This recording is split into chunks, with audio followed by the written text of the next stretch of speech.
5 by my clock. Okay. Good evening, everyone. The time is 5 o'clock. It's December 20th, 2022. It's time for our monthly meeting of the Board of Directors for the Glasgow Electric Plant Board. This time I'll call the meeting to order. Before we get to number one, I've talked with Dave just a little bit about amending tonight's agenda with the proposed payroll budget, separating it from the consideration of the flex spending benefit increase. So I'll make a motion at this time to add as item 4A the consideration of the flex spending benefit increase. So do I have a second on that? Second. I have a second by Jones. Any questions on that or no questions? Okay. All right. All those in favor signify by saying aye. Aye. Anyone opposed, say no. Motion passes. So we'll need to approve the agenda as amended. Do I have a motion on that? Motion. Motion by Witcher. Second. Second by Stevens. If there's no questions on that, all those in favor signify by saying aye. Aye. Aye. Anyone opposed, say no. Okay, we have our new approved agenda then. The number two, the minutes of the previous meeting. I guess everyone's had time to look over them. And did anybody find any discrepancies or anything on that? Everything looked in order to me. So I'll entertain a motion to approve the minutes as presented. Motion. Motion by Witcher. Second. Second by Jones. Any questions or discussion? All those in favor signify by saying aye. Aye. Anyone opposed, say no. Okay, motion passes. Number three, the consideration of the biannual listing of uncollectible accounts for write-off. So, Yeah, so twice a year we go through this process of presenting uncollectible accounts to the board for write-off. I'm going to turn it over to Melanie to just explain how that process works so that everyone understands what we go through before actually presenting this list. So Melanie, if you take over. Sure. So the list that you all have is actually a 6-month list. And so I'll just tell you how we get to the point of being on this list. When a customer disconnects their service or they are terminated for non-payment, they are sent a final bill, which would have anything they owe up to the day that they're terminated. And then we follow up with a second notice if that bill isn't paid. And then we give them 6 months to see if they will pay that bill. And then they go on our original list, which is a monthly list. And then every 6 months, we compile the full listing for those 6 months. So what you're looking at is actually 6 months back. And then we bring, of course, those lists to you all. It's broken down by the service and then gives you a total. And once those are approved, we send this list to our collection agency, and they immediately start trying to collect on those accounts for us. That does not mean that we stop trying here. Anytime a customer comes in to set service, we go through and see if they have any old bills with us, whether they're written off or they just haven't been paid yet. They're not to that point. And then we work with them to get those paid and get them, service set so they can go ahead and get service, but we don't lose that money also.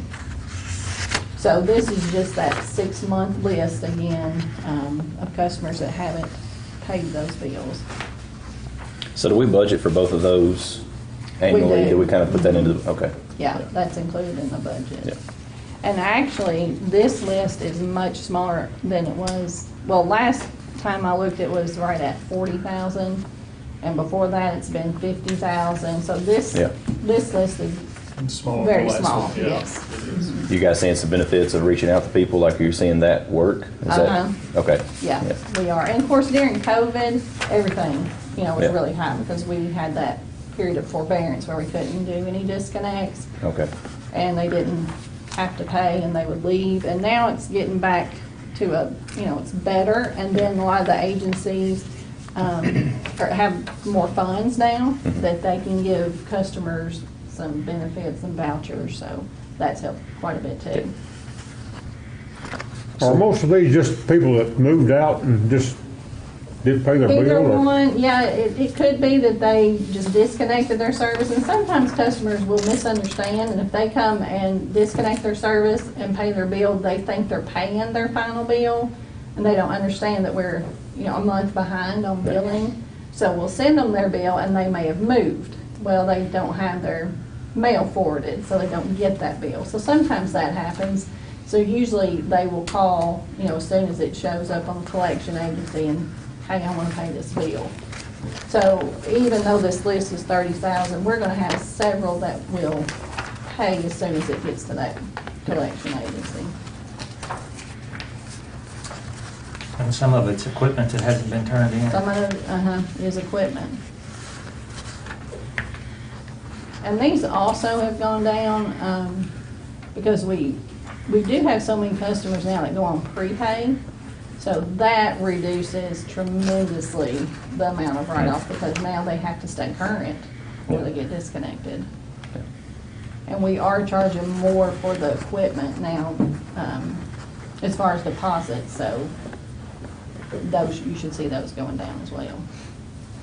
How does the deposit work how does it get applied to any of this before they actually end up on this list? Yeah, so if they have a deposit with us, when we figure that final bill, any deposit plus interest gets applied to that before we send the bill out. So what they receive is going to be net of any deposit. Mhm. And when we write this, so this amount is 30,000, if we, get this approved to write it off and it's written off the books, if someone on this list does pay the bill, how do we record that? Is it as other income at that point, or how does that get recorded? It's actually a reduction of your allowance for doubtful accounts is what it's called. Yeah, so Okay. it's sort of a cumulative thing. It's ongoing, yeah. Is this about normal? This is less than it has been, so they've Less gotten a lot than that. better. Mm-hmm. Yeah, the last one was larger. Mm-hmm.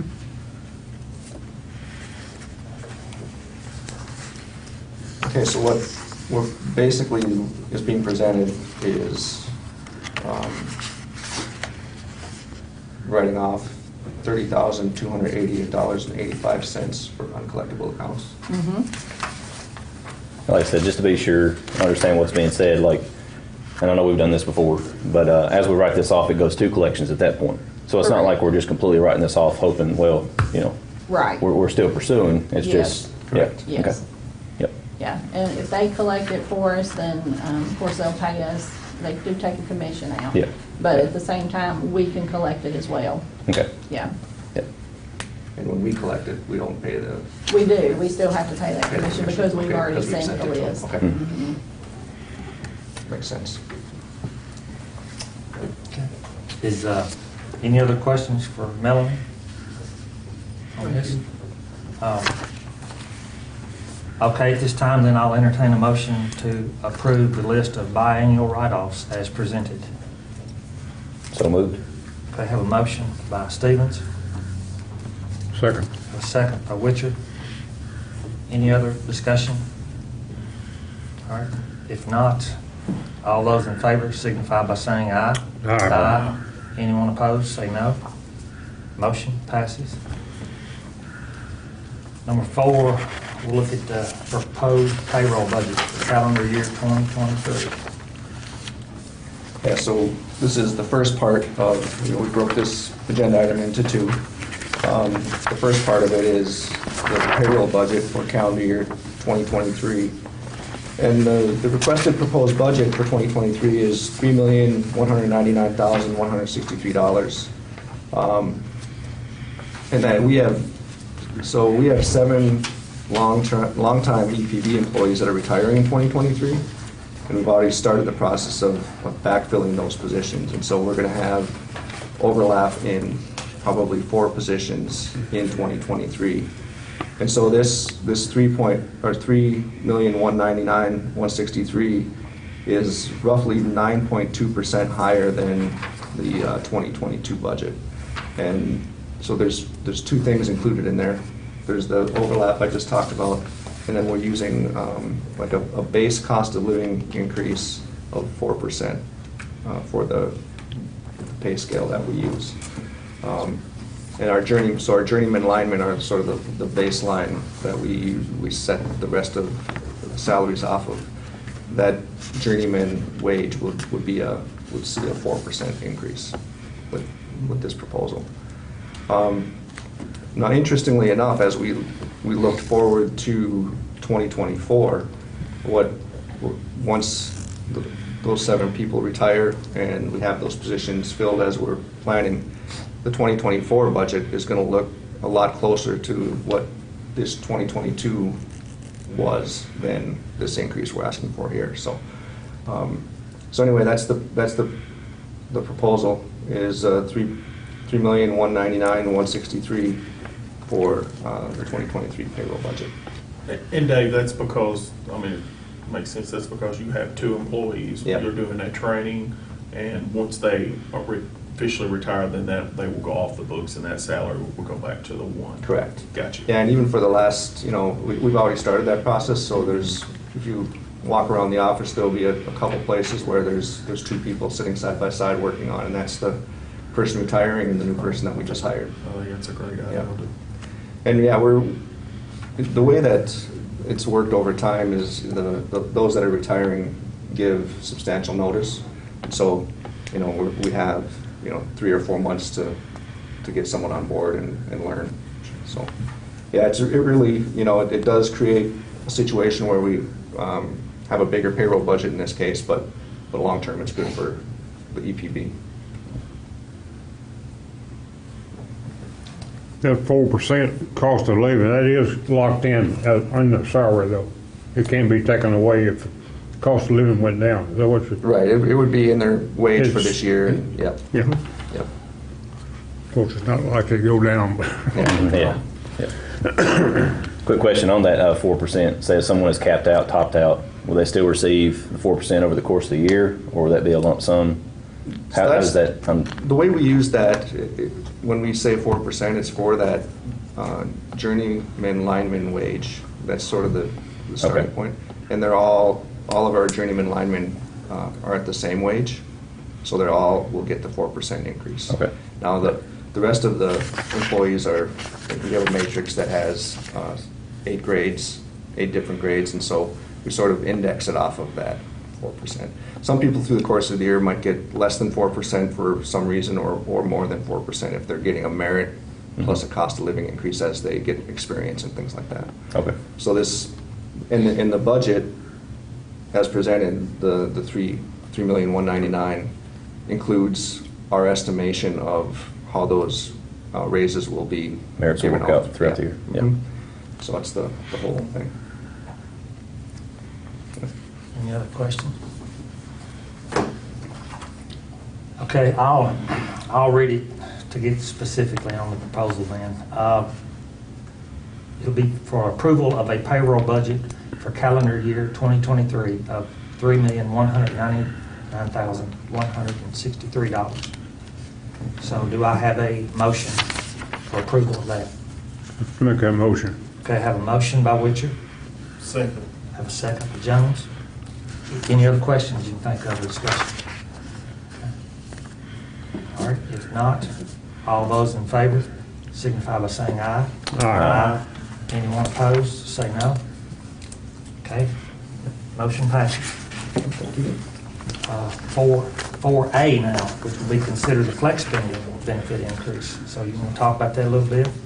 Yeah, so we're also requesting that the flex spending allowance for benefits be increased by $17 a month from $983 per month per employee to $1,000 per month per employee. So this flex spending allowance has actually been $983 for the last 16 years. It was instituted in 2006, and it's been the same.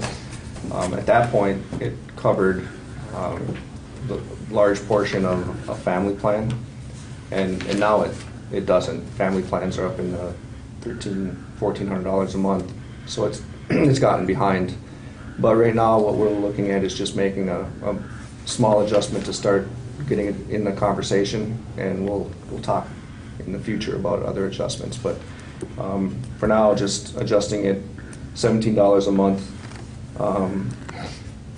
and that dollar amount for the flex spending overall is an increase of from $533,539 to $540,800, just an increase of about 1.36%. So it's a modest increase. And it's been since 2006, since that's. Yeah. Yeah, so that's 16 years. This is an item that I want to take a deeper look at in 2023 or possibly 2024. But for now, we just again want to start the ball rolling on it. Yeah, considering the length of time since that's been looked at, those are reasonable numbers. I was afraid it's going to be a lot higher than that, so it's reasonable. Yeah, it's been a topic of discussion around, but with with what we're looking at already for 2023 with the retiree and payroll budget, I thought it best just to start here, and we'll go from there as the numbers get clearer. Do gradually. Yeah. So, any other questions on that item? Anything else on that you'd like to think of? If not, then at this time I'll entertain a motion to increase the flex spending benefit allowance from $983 per month to $1,000 per month. Do I have a motion on that? Motion. Motion by Witcher, Second. second by Stevens. Any other discussion? If not, then all those in favor signify by saying aye. Aye. Anyone opposed, say no. Motion passes. Number 5, superintendent's report. Okay, so we had some good news over the last couple of months on the fuel cost adjustment, and this month now, we're looking forward to January. The fuel cost adjustment is actually going to go up slightly, about 0.2 cents. So it's not really too bad. December's fuel cost adjustment was 2.656 cents per kilowatt hour, and the January fuel cost adjustment will be 2.887 cents per kilowatt hour. And so that, again, that's added to the base kilowatt hour charge for all of our customers. We had seen that number go as high as 4 cents per kilowatt hour this spring. So this is fairly typical, but it's still the 2.87 cents is still 45% higher than the 3-year average. Now, and at some point I won't have to say this anymore, but the 3-year average includes the COVID period of time when the fuel costs dropped significantly. And so, there was a period of time where the costs for fuel were really low. So it's it's comparing a somewhat high fuel cost adjustment to a low period. But typically we would think this number should be around in the 2 cent range, and it's 2.887. So, any questions on that?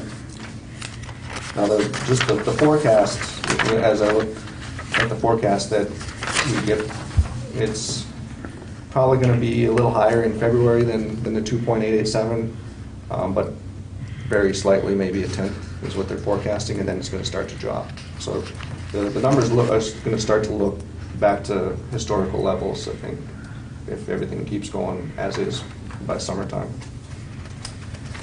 Now, the outage report, this doesn't look great, but in talking about what caused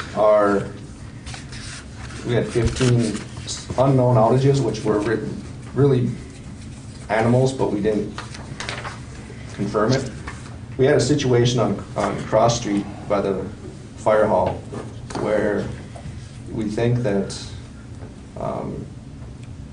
birds landing on one of the conductors were, and then as they all left at once, were causing a conductor to slap against another one. That's the best we can figure out. Is we probably had 8 different outages just on that, and it was all really confined to that one spot. And then in the Wedgwood subdivision, we've had some back lot line issues with squirrels that we haven't really actually found the animal that caused it, but we think that's what it was. So, but we're continuing to, every time there's any outage that we go and work on, we're putting up insulated, conductors. We're putting on insulator guards and insulated conductor, and just trying to keep improving the system. It's been a challenge for everyone. Why the outages went from essentially 8 to 10 a month to we've seen them as high as 40. It's like, what's going on?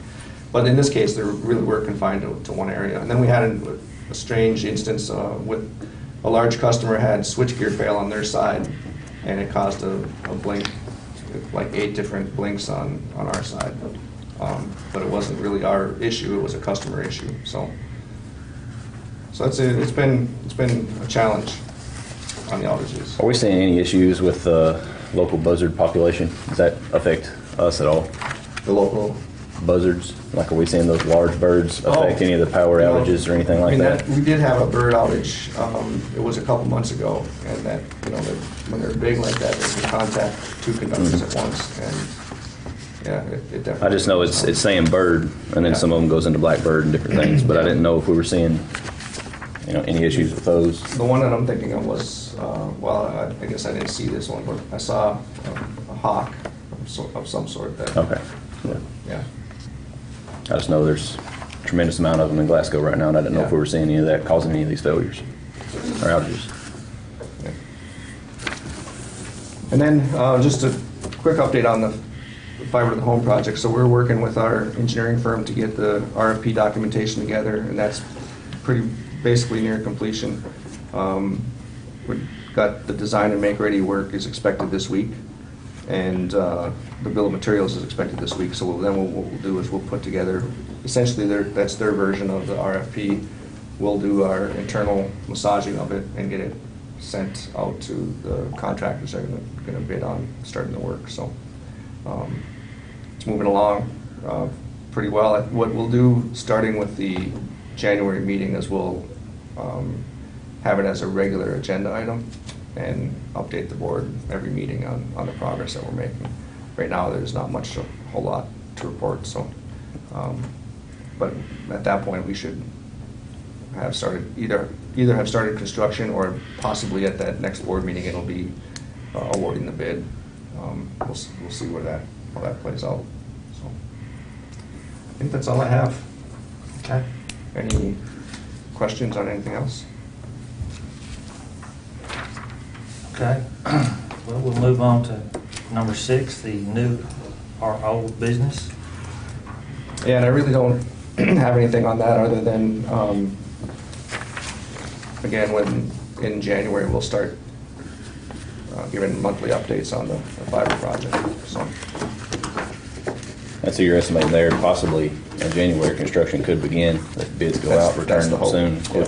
Mm-hmm. Now, the reality of it is that just the timing of it all, it's probably almost a 3-week process of getting the bid out, getting it published in the paper, giving them time to get the bids back. So I'm hopeful that we'll have, what I would like to see us at least have is know who is going to be awarded the bid for the January meeting. Yeah.